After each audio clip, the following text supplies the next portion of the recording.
I have the good fortune to teach at Esalen and Big Sur several times a year, and it's just gorgeous looking down over the cliffs onto the ocean, just indescribably beautiful. And one time as I was about to leave, I just stood there for a few moments, and this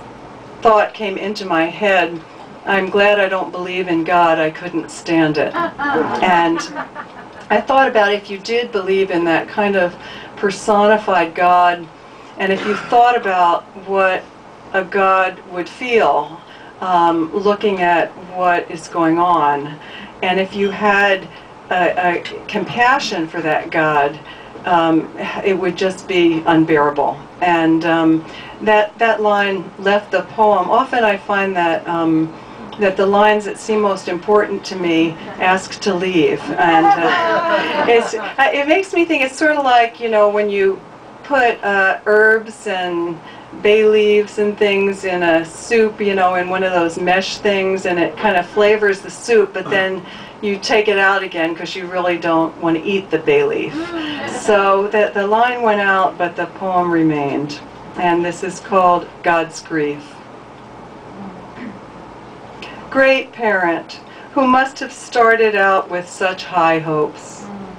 What magnitude of suffering, the immensity of guilt, the staggering despair.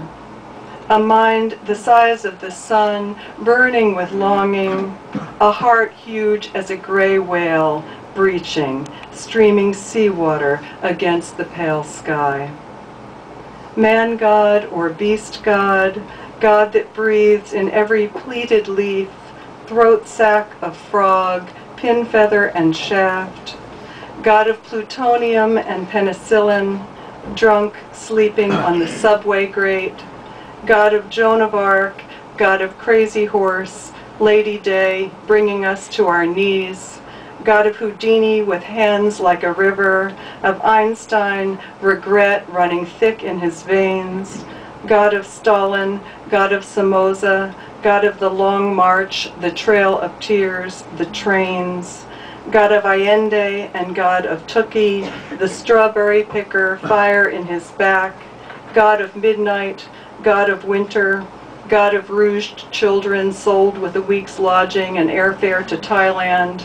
God in trouble, God at the end of his rope, sleepless, helpless, desperate God, frantic God, whale heart, lost in the shallows, beached on the sand, parched, blistered, crushed by gravity's massive weight.